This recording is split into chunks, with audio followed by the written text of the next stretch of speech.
Bem, como já falamos, para saber qual é a melhor reta que se ajusta a um conjunto de pontos, nós precisamos da noção de distância, distância entre uma reta e um conjunto de pontos experimentais. Então aqui nós vamos definir de forma precisa essa distância entre uma reta e um conjunto de pontos. E dada essa noção de distância, a gente vai fazer um procedimento de minimização dessa distância. Para quê? Para obter a distância, a reta que se aproxima mais, que tem uma distância mínima ao conjunto de pontos, de tal forma que seria essa reta sobre a qual quase todos os pontos estão distribuídos. Certo? Seria a melhor reta, a que a gente está precisando encontrar. Então, para isso, a gente vai começar com uma reta qualquer. Certo? Então, aqui a gente tem duas variáveis, x e y. Y aumenta linearmente com x, isso é uma previsão, né? E a gente tem aqui o conjunto de pontos experimentais que estão em laranja, né? Para cada x a gente tem um valor de y e a gente mais ou menos vê que eles sim descrevem um comportamento linear. A gente vai supor que seria essa reta azul a que descreve esse comportamento dessas medidas experimentais. Certo? Então nós vamos começar assim. Vamos supor que o comportamento dos pontos experimentais, certo? Desses pontos laranjas, é descrito por uma lei deste tipo.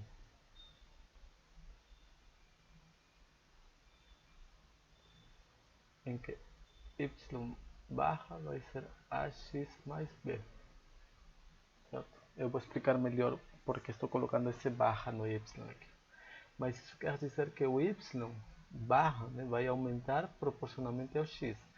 Esse y barra igual a x mais b é esse conjunto de pontos que estão acima da linha azul, dessa reta azul. Certo? Então, dada esta proposta, né, dada esta reta proposta,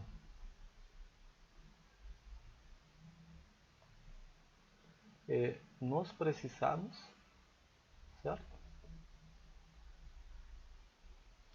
Definir a distância, né? Definir a noção de distância da reta aos pontos experimentais.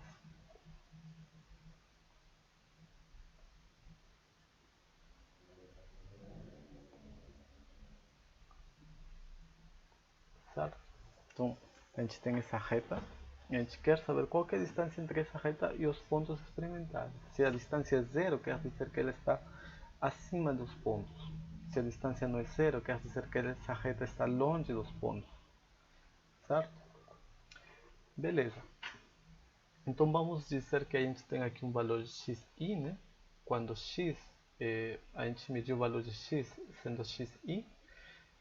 No experimento a gente tem esse pontinho preto que está aqui embaixo, que é um laranja, mas eu colorei em preto para ressaltar. Então, dado esse valor xi, a gente encontrou um valor de y sendo yi. Certo? No exemplo anterior, x era o tempo, então dado um tempo ti, um instante de tempo, a gente tinha um valor da velocidade, né? Y era v. Então para cada instante de tempo a gente estava obtendo o valor da velocidade. Aqui em geral é um valor de y para cada valor de x, que são variáveis qualquer. Certo? Bem, então esse valor xi e yi são valores experimentais que a gente mediu. Mas segundo nossa proposta, a reta que a gente está propondo, para esse valor de xi, a gente estaria obtendo um valor aqui acima, certo? Esse valor de xi na reta azul corresponde a um valor y, que seria esse valor yi barra. Então esse yi barra, em geral aqui, vai ser distinto desse valor de yi, certo? Então a gente vê que a gente vai colocar uma reta, mas nem sempre essa reta vai bater com todos os pontos experimentais. Às vezes os pontos experimentais ficam para cima, às vezes para baixo. Então, o valor dado da reta e o valor experimental nem sempre coincidem, certo? Por isso estou colocando y para o valor experimental e y barra para o que a gente está dado o valor que seria indicado pela reta, certo? Bem, a gente vê, né? Bem, vemos que o valor predito pela reta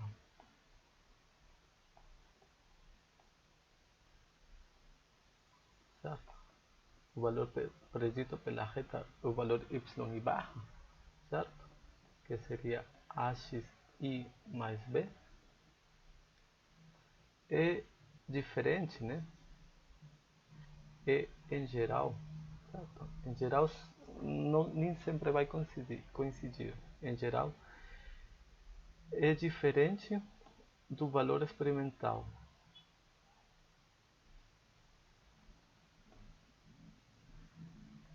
Y, certo? Então, yi é y barra e y é y barra nem sempre coincidem, eles têm uma diferença. Neste caso, a gente vê que existe uma distância entre esses pontos, o valor experimental e a reta. Então, a distância vai ser dada por essa altura que estou ressaltando aqui em amarelo. Então, essa aqui vai ser uma distância, uma discrepância entre o valor dado pela reta e o valor encontrado de fato no experimento. Certo? Então, vemos que existe uma discrepância, né? Uma diferença entre o valor predito pela reta, né? Predito pela reta e o valor experimental.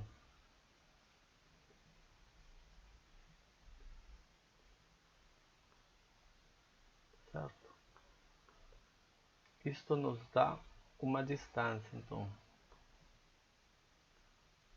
essa diferença nos dá essa distância di. Di, essa distância di é a diferença entre o valor na reta e o valor experimental, certo? Então essa distância de i vai ser a distância desse ponto experimental específico à reta, né? É a diferença. Só que a gente vê que essa distância aqui pode ser positiva ou negativa, dependendo se o valor experimental está para cima ou o valor experimental está para baixo.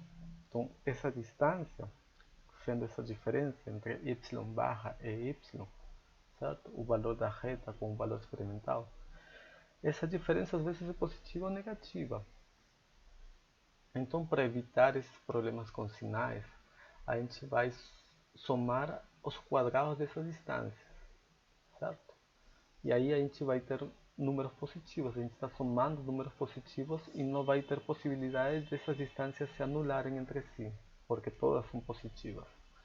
Se a gente soma com sinais, certo? Assim como está, sin elevado ao quadrado, poderiam se anular e a gente poderia ter uma distância sendo zero, mas que não corresponde à realidade, certo?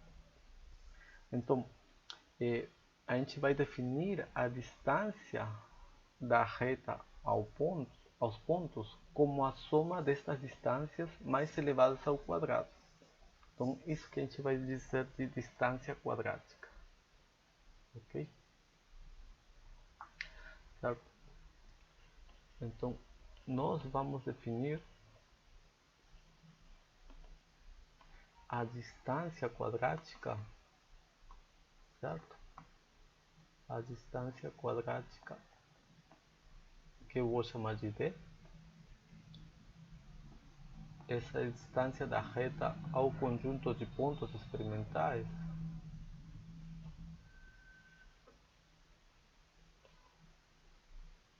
certo? A gente vai definir isso como a soma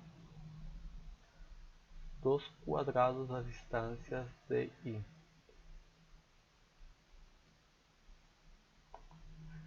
Certo? Isso para quê? Para evitar o sinal, o problema dos sinais. Certo?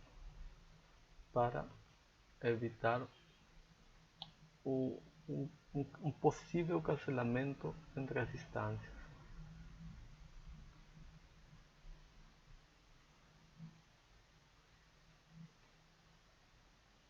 Certo? Um problema de sinal. Certo? Então a gente vai definir a distância quadrática da reta ao conjunto de pontos como a seguinte soma. É a soma desde o primeiro ponto experimental até o último. É a soma dessas distâncias de I, só que elevadas ao quadrado. Essa aí vai ser a nossa definição de distância quadrática. E essa vai ser a noção que nos vai dizer se a reta está longe ou próxima dos pontos experimentais. Certo?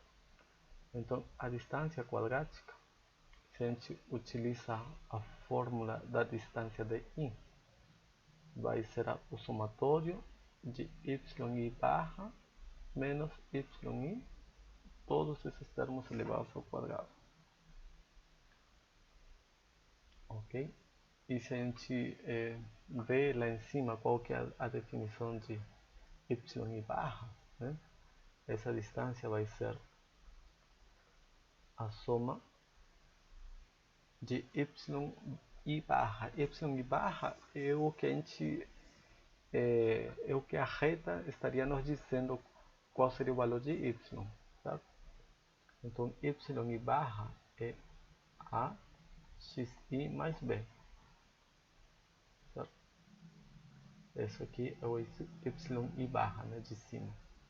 A gente subtrai do y, eleva ao quadrado, soma essas distâncias ao quadrado e com isso a gente tem essa distância quadrática. Esse aqui, certo? Ok? Então a gente vê duas coisas. Essa distância depende da reta. Depende da reta que a gente escolheu, que está parametrizada, né? Está caracterizada pelas constantes A e B. A constante A da reta é a inclinação, né? E a constante B é um deslocamento para cima ou para baixo.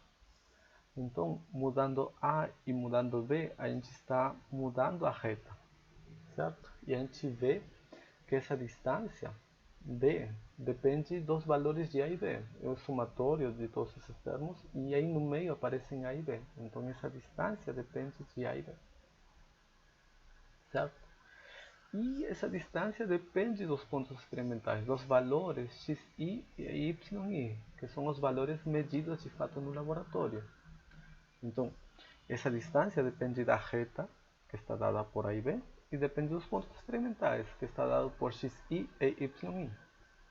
Certo? Então, dado a reta A e B e dado os pontos experimentais x, y, y, a gente tem como calcular a distância da reta aos pontos experimentais.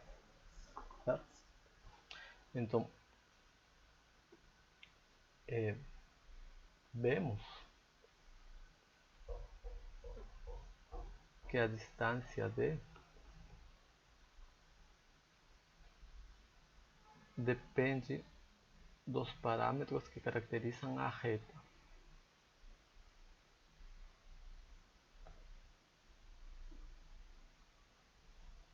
Certo? Ou seja, depende dos valores de A e B. Ok? E dos valores dos pontos experimentais.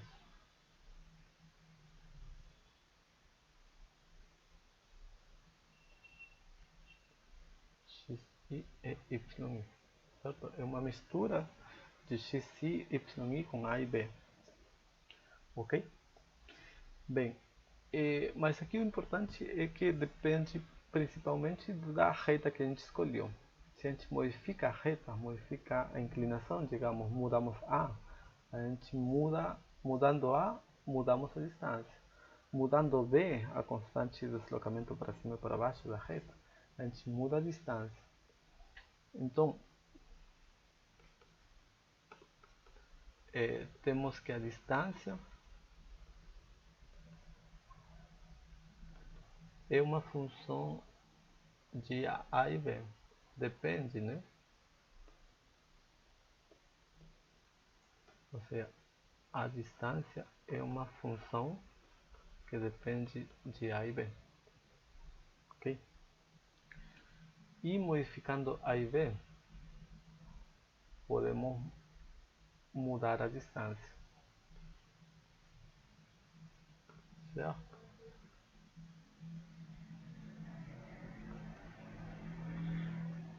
Modificando os parâmetros da reta,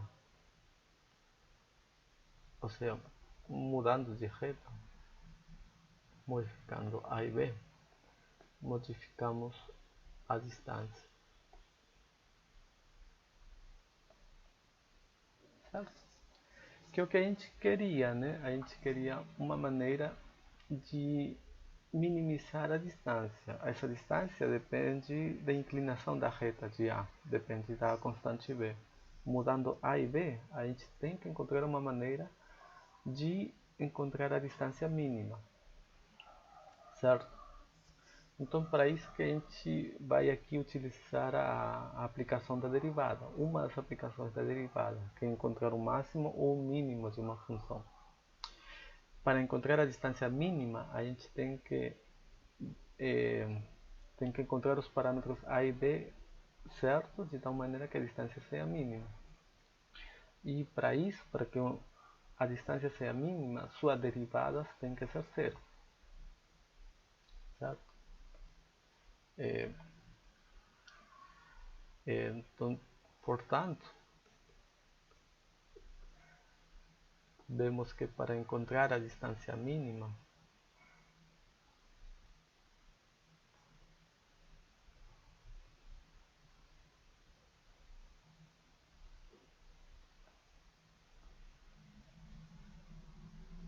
temos que fazer que as derivadas de t, certo, sejam zero. Certo? D é uma função de A e B, e para que ela seja mínima, as derivadas têm que ser zero. Ou seja, a derivada de D a respeito de A tem que ser zero. Essa é uma equação. E a derivada de D a respeito de B tem que ser zero. Certo? Essas são equações que garantem que a gente está encontrando um ponto mínimo para essa distância D. Então, essas duas equações têm que ser satisfeitas para a gente conseguir encontrar quais que são A e B que fazem mínima essa distância. Certo? Então, derivando,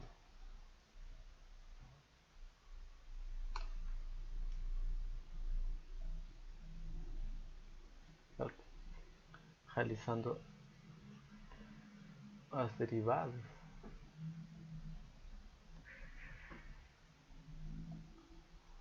obtemos as condições para minimizar a distância. E minimizar a distância quer dizer encontrar a reta que mais se aproxima dos pontos. Ou seja, encontrar a reta que melhor se ajusta aos pontos.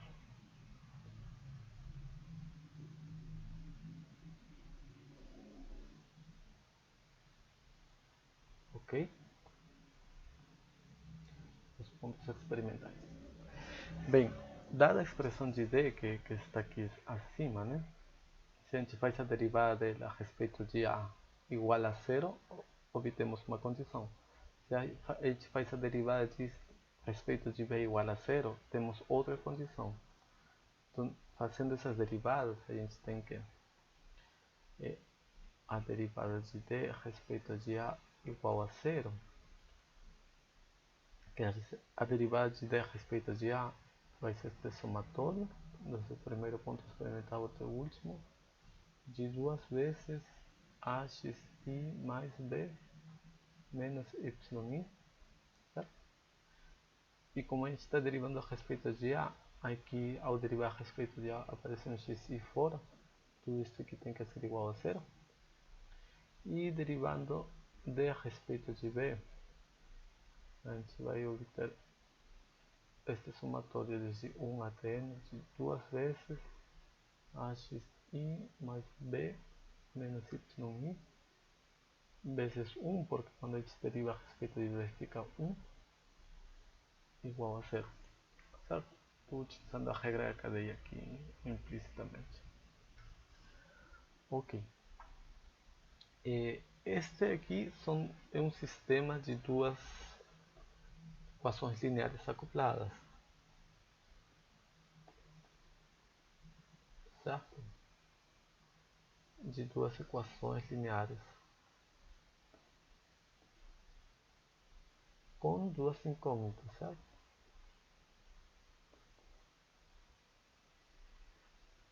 Duas incógnitas que seriam A e B. Então a gente tem duas equações, duas incógnitas, a gente consegue resolver e encontrar A e B. Encontrando A, temos a inclinação da reta que melhor se ajusta. Encontrando B, a gente tem o deslocamento vertical da reta, certo? Então A e B já nos estariam dando qual que é a melhor reta, que garante que a distância seja mínima, certo? Porque estaríamos garantindo que essas condições são satisfeitas, que a distância é mínima e, portanto, suas derivadas são nulas. Estas equações aqui a gente pode reescrever da seguinte maneira, tá?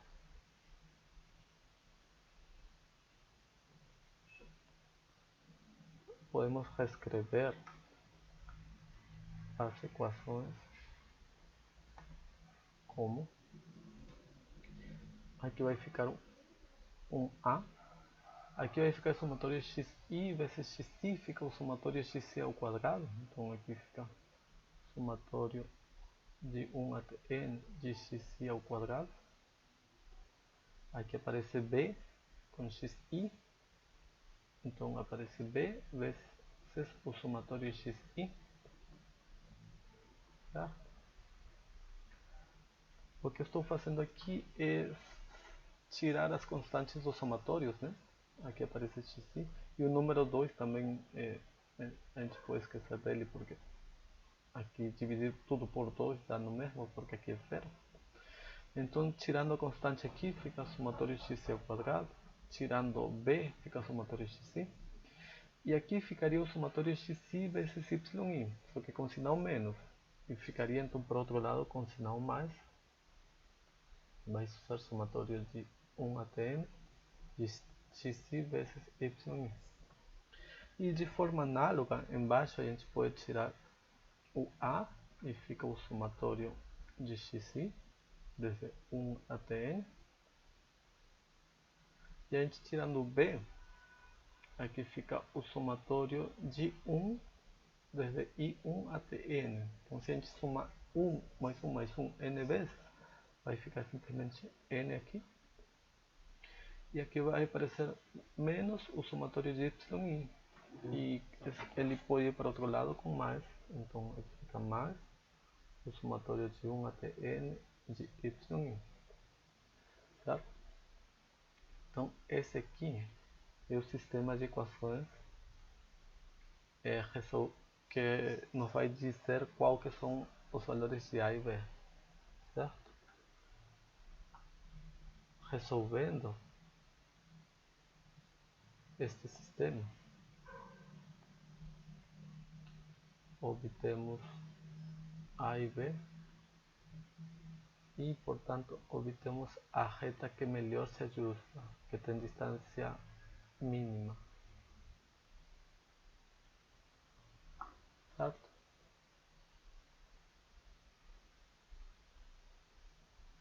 E Parece complicado este sistema, mas na verdade ele é um sistema do tipo desse aqui, por exemplo. Se fosse 5a mais 3b igual a 8 e 2a menos b igual a 2,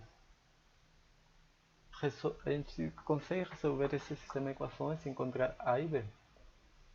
Este sistema é igual desse aqui, só que as constantes aqui não são 5, 3, 8, são esses somatórios que são números também. Mas a complicação é a mesma, identicamente. Não é muito mais complicado do que resolver este sistema aqui, certo? Então, eu vou colocar aqui a solução, dá para resolver e pode ser verificar o que eu vou colocar aqui. Então resolvendo o sistema de equações,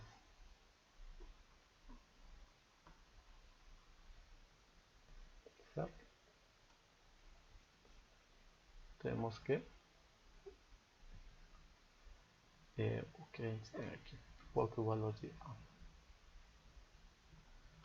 O valor de A vai ser dado por esse aqui, n vezes o somatório de 1 até n de xi vezes yi menos o somatório de xi desde 1 até n vezes o somatório de yi desde 1 até n dividido por n vezes o somatório de xi ao quadrado, né?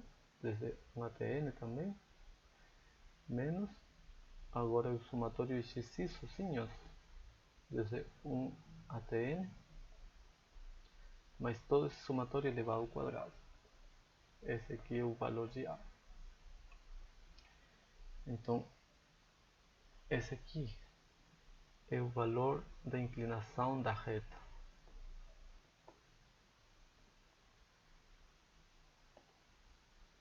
Certo? É a inclinação da reta que melhor se ajusta.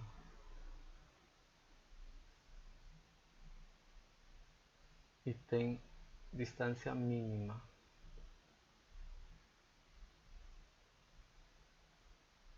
Certo?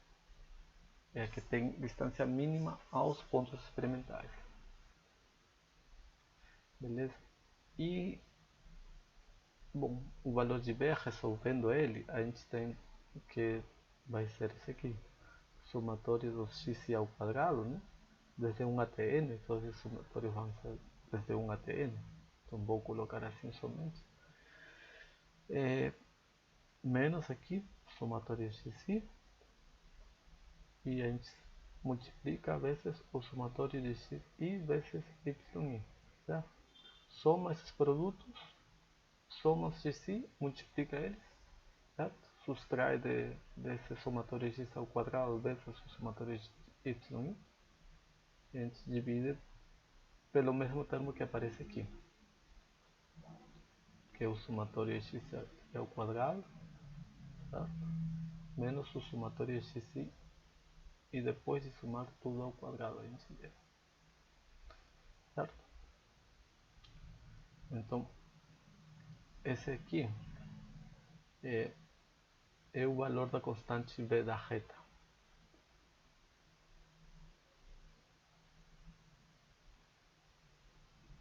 Certo? Da melhor reta. Ok? Então, isso aqui é importante aqui. É o resultado final. Dado um conjunto de pontos experimentais, y, x, y, vários pontos, n pontos experimentais, a gente tem como encontrar a melhor reta. Qual que é o y, que é a, x mais b, que se encaixa melhor. Não totalmente, mas é a melhor. A melhor reta que descreve esses pontos experimentais vai ter inclinação A dada por essa expressão e uma constante B dada por essa expressão. E olha que esses valores aqui dependem dos valores experimentais. É lógico, né? Dados os valores experimentais, a gente vai ter qual que é a melhor reta, né? Se temos outros valores experimentais, vai ser outra a reta que melhor se ajusta a esses outros pontos experimentais. Ok? Beleza. Tendo visto o método dos mínimos quadrados, que serve para a gente encontrar a melhor reta que se ajusta a um conjunto de pontos experimentais, nós agora vamos utilizar este método para ajustar um conjunto de dados relacionados ao movimento de queda livre, certo? No movimento de queda livre, a gente tem visto pela teoria que quando o corpo cai livremente, ele começa a acelerar.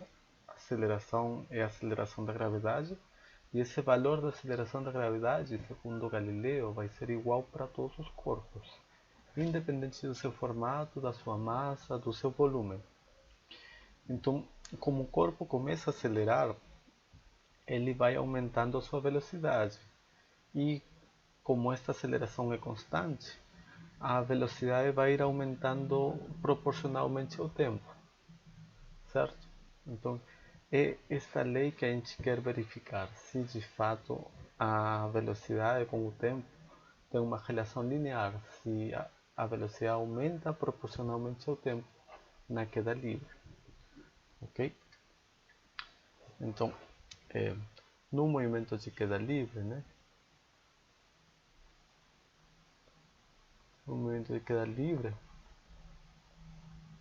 nós temos que a velocidade aumenta proporcionalmente ao tempo.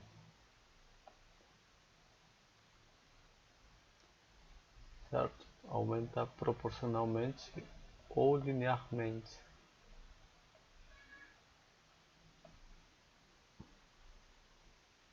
Certo? Da forma que a velocidade vai ser certo valor inicial, v0, mas esse valor inicial vai ser acrescentado por este termo que é gt, certo? Onde g é a aceleração da gravidade, né?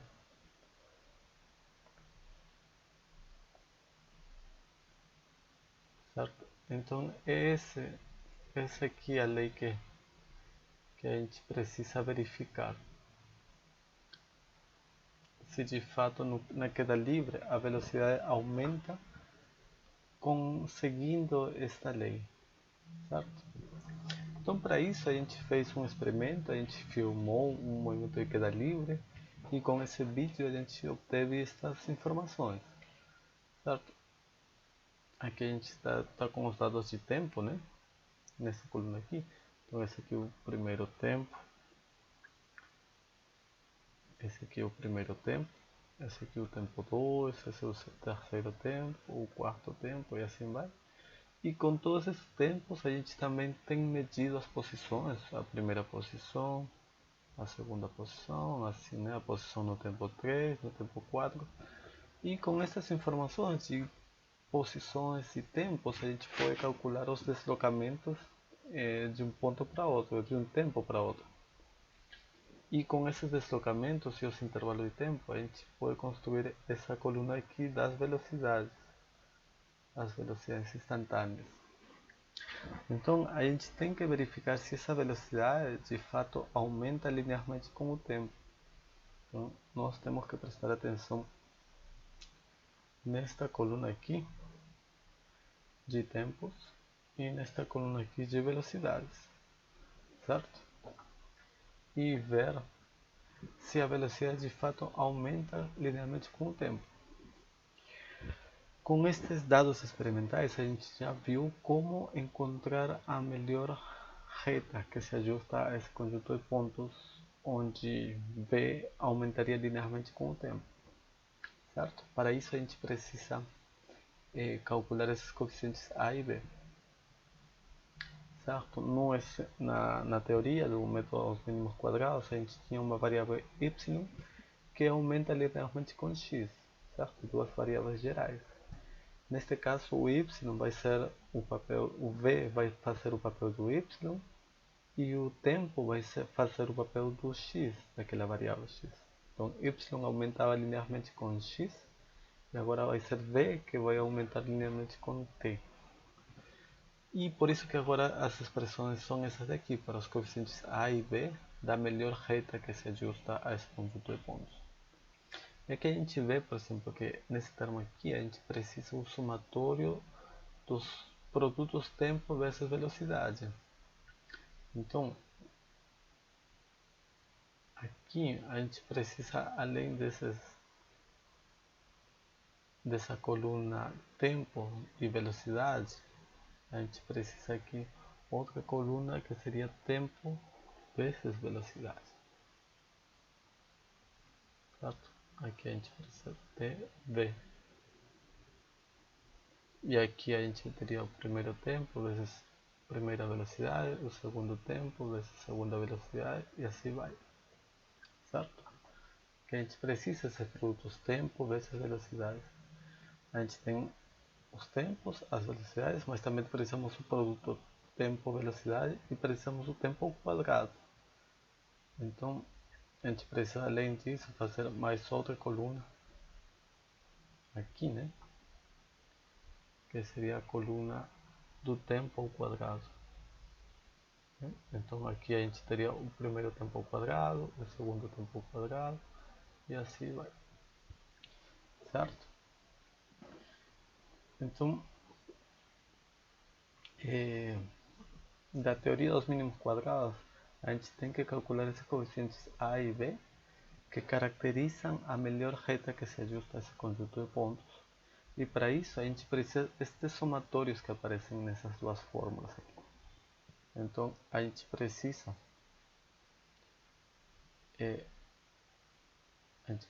aqui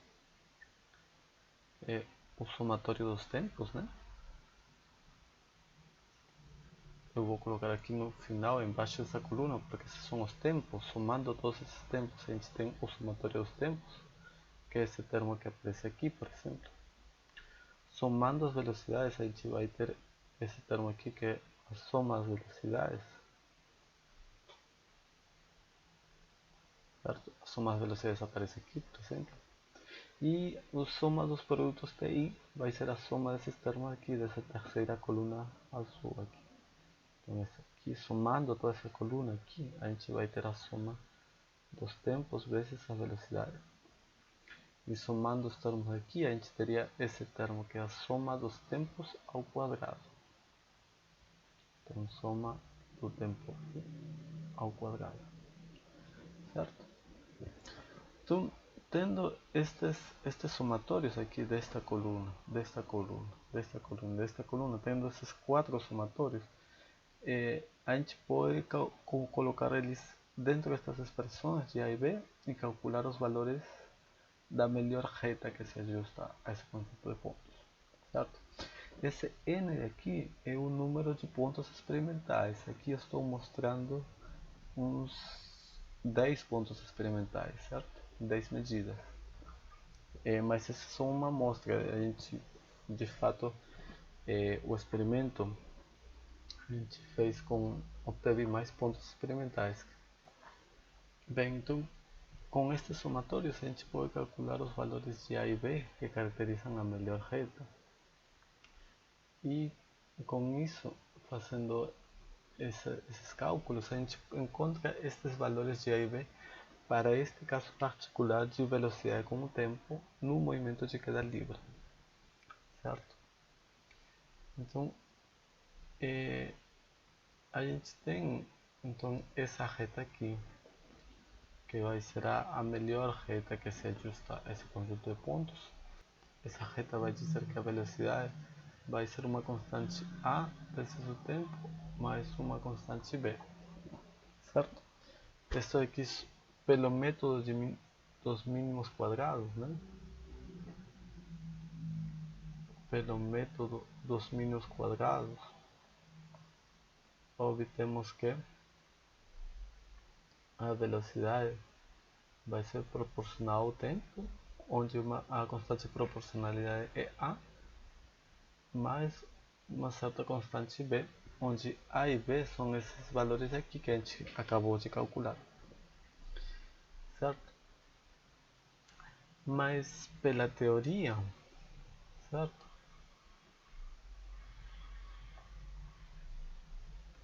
do movimento de queda livre, né?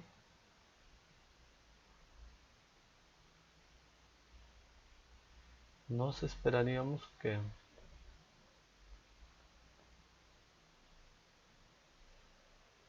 a velocidade vai começar em certo valor V0 e vai ter certo acréscimo que será GT.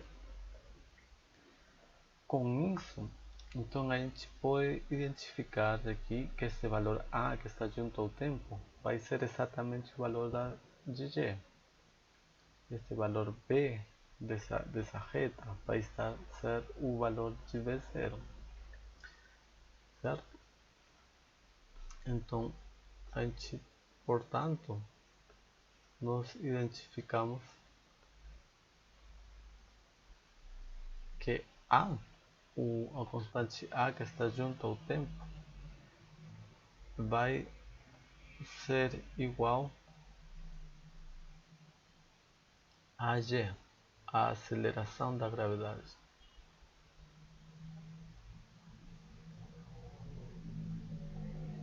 Certo?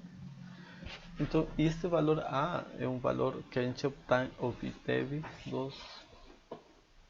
das medidas experimentais. E a gente vê que esse valor vai ser 10.74, né? Então, a gente estamos obtendo um valor experimental da aceleração da gravidade, que vai ser esse valor A, e que vem das medições que a gente realizou, e vai ser dado por 10.74 metros por segundo ao quadrado. Então, achamos desta maneira, né, experimentalmente, que o valor da aceleração da gravidade é 10.74 metros por segundo ao quadrado. Então esse aqui é bem próximo do valor teórico, né? Bem próximo de 9.81 metros por segundo ao quadrado. Certo? Então, de fato, a gente está verificando, obtendo um bom resultado relacionado ao valor da aceleração da gravidade via este experimento de filmagem de movimento de queda livre, o processamento desse vídeo para obter as informações de posições e tempos. E tendo essas medidas, a gente realiza a análise de dados, realiza o ajuste de curvas utilizando métodos mínimos quadrados para ajustar a reta que melhor descreve essa curva. E dessa forma a gente tem o valor da aceleração de gravidade experimental. Nós estamos obtendo 10.74 e bem próximo de 9.81, certo? Uma discrepância bem pequena de um para o outro. Então, esse aqui é um exemplo de aplicação do método mínimos quadrados e como que a gente pode aproveitar ele para obter resultados e conclusões a partir dos nossos dados experimentais.